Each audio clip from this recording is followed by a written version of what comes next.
most recent issue was December 2010, and there was a special issue coming out in July. So, and we're trying to get onto the different databases.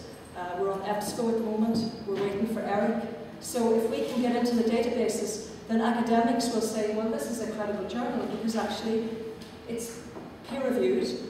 There's an open peer review process, so it's not the usual way where you send your article off to somebody. Maybe a year later you get your review, but you don't know who reviewed it, and it's all blind review, whereas here the review process is all open, it's transparent. And again, if we can get a lot of the databases on board, it's as valid a research journal as any other. One particular, I'll just show you December 2009. This is a master's student who supervised, Ronan, Mulhern. And again, the interesting thing is that his organisation, EVE, based in Bray, they really wanted this to go up online. They were very, very supportive of it. And Ronan's work was, he worked with people with mental health difficulties, schizophrenia, and he discovered that he couldn't get people with schizophrenia into the EVE community place because they didn't want to go onto the website because it was cognitive overload. Because when they went to the website, they just got lost. So he was passionate about saying, well, there must be design principles to help people with mental health difficulties. When he did his research, and I'll just go in, he says, how can I design a recovery-oriented e-learning website for people with mental health difficulties? And if you just click on the PDF file then,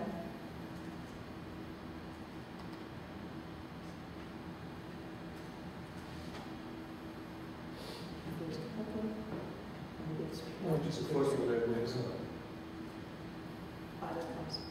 Yeah. We go right down here. I just want to go down and show he explains his context where he works at EVE's Cherrywood. Recovery, very, very interested in the whole recovery principles, and thought, well, my values are actually quite linked to the whole principles of recovery. And how then can I look? And he's drawing on the different theories as well, so he's explaining what are my concerns as I research my practice? So he's talking about the aim of his inquiry is to generate an explanation of his educational influence on himself and on his practice. In adapting a living educational theory approach, I outline my concerns as I ask myself the question, how do I improve what I'm doing?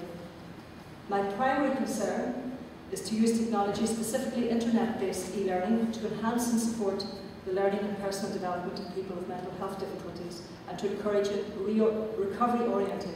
When I looked at the literature, there was no research done on this. Nobody had linked recovery principles with the design of a website to help people with mental health difficulties. So he found a gap in the literature there, and what he was going to do is link with the literature. Now, it's not that he forgot about the literature, because oftentimes people think, oh, action research, living theory, the literature doesn't count.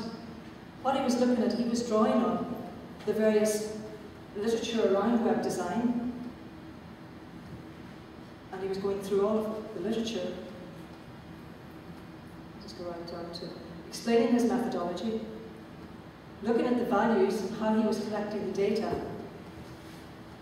the different varieties of data that he used, learning journals. He went with interviews, focus groups, but he also had a lot of live connections with the people he was working with. And he also, within the article, he brought into his cycles, he actually brought in photographs and videos of him working with the group. And he used statistics because this made sense to him to look at the whole design principles. So there was a lot of quantitative data there as well. And then he had interviews with the different people to ask them, how did they find the new website? And then he showed example videos of him working with the group.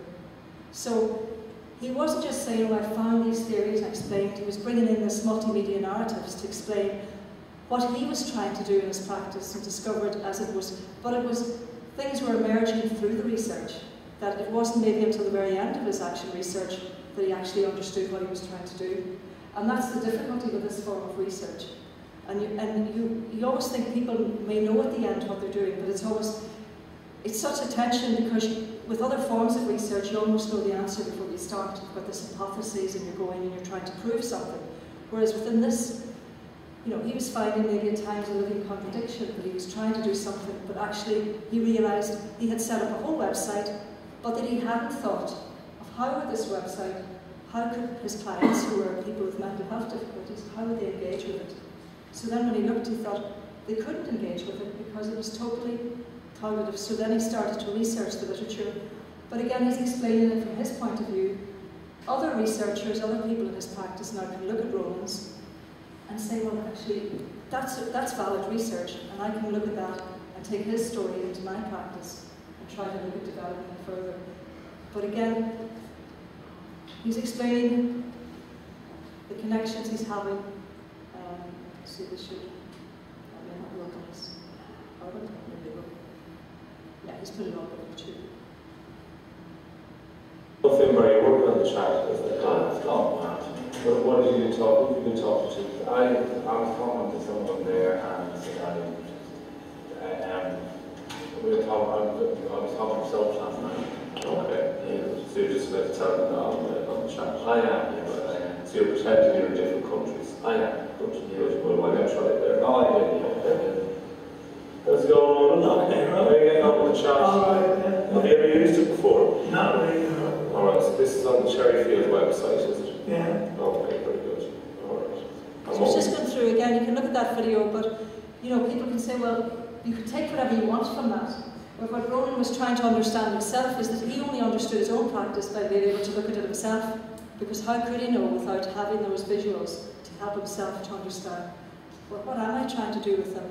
And he could show over time, over the 6 months even, that he had moved from a website that people weren't coming in to engage in the community that he had built because they couldn't access the information online, to when he was trying to work with them and work with and engage with the literature as well in order to build something and show him trying to do that in practice. And again, the multimedia being an important element of showing how explaining what he's trying to do in his practice.